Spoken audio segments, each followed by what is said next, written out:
Opinião Socialista. Estamos fazendo mais um programa Opinião sobre a conjuntura política no Brasil. A gente vai conversar um pouco sobre os atos do dia 16 e do dia 20, ocorridos esse mês, que sacudiram a conjuntura política do Brasil, com o Valério Arcari, do Conselho Editorial do blog Convergência. Valério, como é que você interpreta mais ou menos o que aconteceu no Brasil ao longo desse mês, principalmente com toda a conversa que teve de impeachment, depois da Agenda Brasil, e que culminou nesses dois grandes atos, no dia 16 e no dia 20? O sentido reacionário está determinado não tanto pelo programa, porque o programa é o que mobiliza as pessoas, é a luta contra a corrupção, mas uma mobilização é determinada por muitos fatores, não é somente o impulso da mobilização que o define. O que define a natureza de uma mobilização, naturalmente, são as tarefas que ela abraça, as razões pelas quais as pessoas são às ruas, mas também é muito importante quem são as pessoas que saem às ruas e, sobretudo, é muito importante quem as dirige. A mobilização de março e de abril, a direção parecia oculta, porque era uma direita obscura, meio subterrânea, muito dividida, que operava através da internet, mas evidentemente ela tinha o apoio da direita institucional e, na verdade, ela tinha apoio, inclusive, de, vamos dizer, centros de inteligência que não operam somente no Brasil e que tinham interesse em desestabilizar o governo Dilma. Evidentemente, quando as classes médias vão às ruas, nós temos que compreender o que é a vida dos setores médios brasileiros. São os setores que pagam imposto de renda, pagam alíquotas muito elevadas de imposto de renda, porque a partir de R$ 4.500, se você ganha R$ 4.500 por mês e se você ganha 60 mil, 70 mil por ano, você vai pagar a mesma alíquota de imposto de renda de quem ganha 100 mil por ano, 150 mil por ano, 200 mil por ano, 300 mil por ano, 400 mil por ano. Então, o setor médio, ele está exprimido pelos impostos, ele está exprimido pelo fato de que ele depende de serviços privados de saúde, de educação, eventualmente de transportes, até mesmo de segurança. Então, os setores médios que estão sendo manipulados, se quisermos, ou dirigidos pela direita, eles vão à rua porque abraçam a ilusão de que o problema do Brasil é a corrupção. O problema do Brasil, oxalá, fosse somente a corrupção. Evidentemente que a corrupção é uma patologia, uma epidemia brasileira e ela tem que ser erradicada, custe o que custar. Mas os problemas do Brasil não se resumem ao drama, à tragédia da corrupção. Os problemas do Brasil, eles têm uma dimensão muito mais grave, eles remetem ao tema da desigualdade social, remete ao atraso econômico-social, remete, enfim, a incapacidade do capitalismo brasileiro de construir uma sociedade civilizada em pleno século XX, meio século depois da industrialização, ter transformado o Brasil no maior parque industrial que existe ao sul do Equador.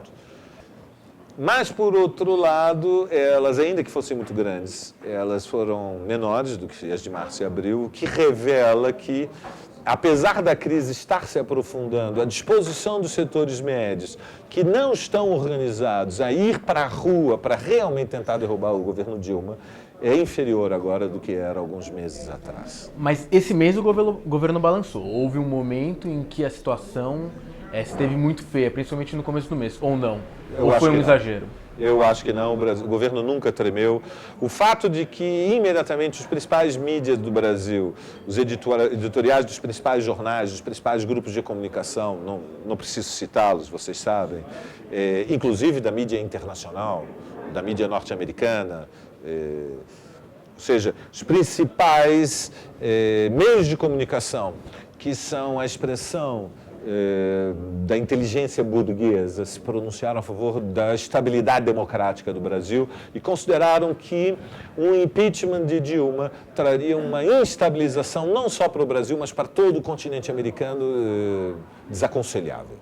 Por outro lado, os principais grupos econômicos muito rapidamente se posicionaram também a favor de que Dilma cumprisse o seu mandato até o final. Foi assim primeiro com o setor industrial, na sequência os grupos financeiros. Nós já sabíamos que essa era a posição do agrobusiness.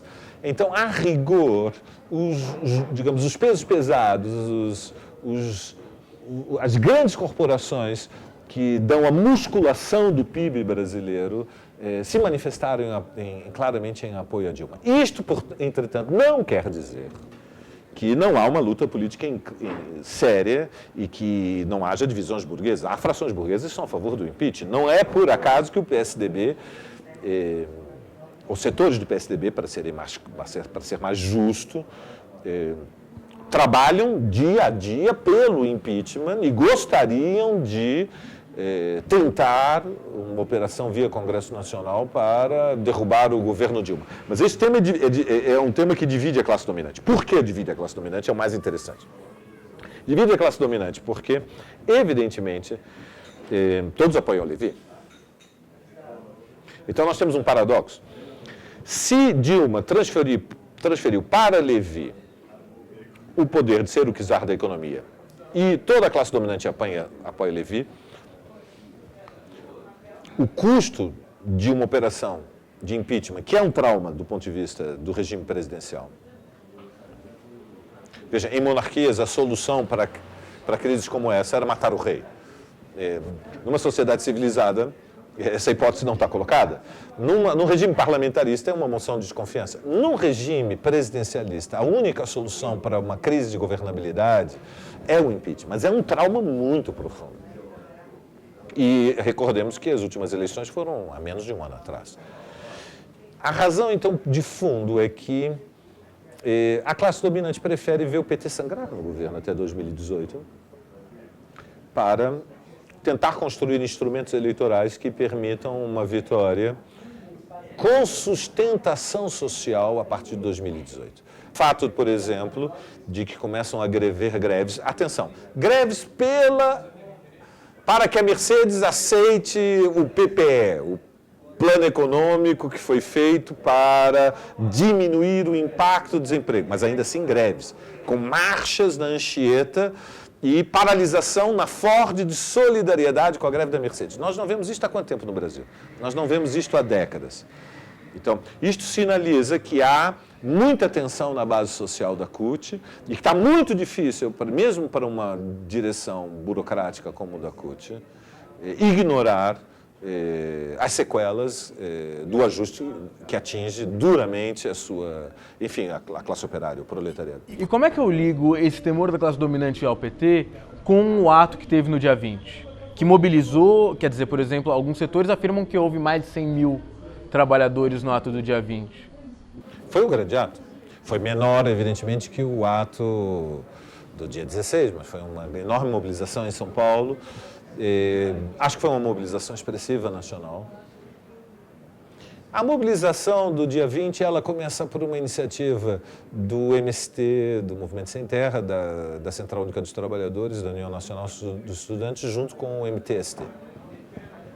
Era uma mobilização dos movimentos sociais contra o impeachment e contra o ajuste econômico do Lévy. Desde o manifesto inicial, entretanto, havia uma ambiguidade, que era saber se era uma manifestação contra o dia 16 e contra o impeachment ou era também uma manifestação de apoio ao governo. São duas coisas diferentes. Eu sou contra o impeachment, mas não sou a favor de apoiar o governo. Entretanto, o problema é que a mobilização do dia 20, desde o momento inicial em que ela foi convocada até o momento que ela se realizou, nas semanas que atravessaram esse processo, ela mudou a sua natureza. A política é um processo dinâmico. A política, ela não é fundamentalmente um registro literário no tempo. Os textos, eles são parte do processo da luta política. A verdade é que, embora a pressão do MTST e mesmo dos setores do PSOL, enfim, dos setores mais institucionais do PSOL, as bancadas parlamentares do PSOL que apoiaram o dia 20. Apesar dos seus esforços de tentar desconectar a mobilização do dia 20 do governo, a mobilização do dia 20 foi uma mobilização de apoio ao governo. Isso ficou claro porque uma semana antes, o governo, para não deixar dúvidas, convocou para dentro do Palácio do Planalto um evento com a presidente Dilma e com todos os movimentos sociais que apoiavam o dia 20. E eles foram, incluindo o MTST.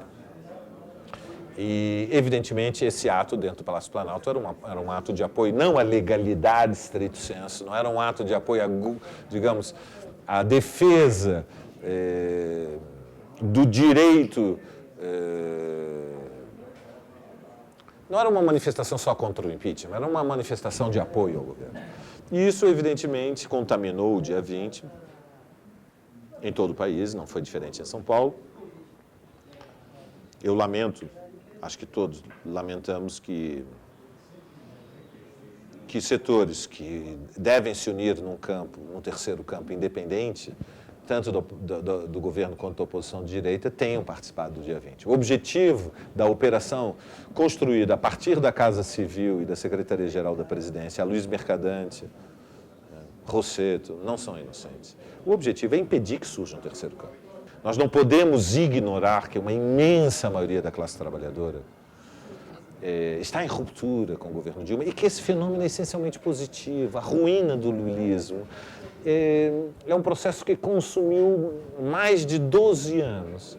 Do ponto de vista histórico, é uma tragédia que tenha sido tão lento o processo da ruína do lulismo. Mas, finalmente, depois de um longo processo de hesitações, uma lenta experiência, não é mais somente uma parcela mais combativa, ou mais inteligente, ou mais lúcida da classe trabalhadora e da juventude que romperam com o lulismo. Há um amplo processo de massas de ruptura com o lulismo. E uma esquerda que tenha futuro, ela tem que se construir como um terceiro campo, independente do governo Dilma e independente da oposição de direita. O objetivo do dia 20 era impedir que se desenvolva um terceiro campo.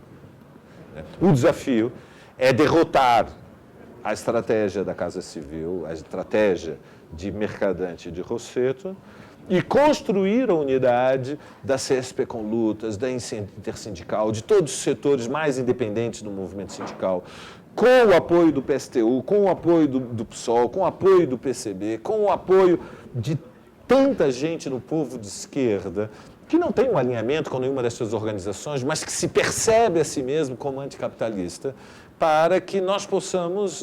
Agora, em setembro, está prevista uma grande marcha para o dia 18 de setembro, que será em São Paulo, uma marcha para afirmar e dar visibilidade a esse terceiro campo.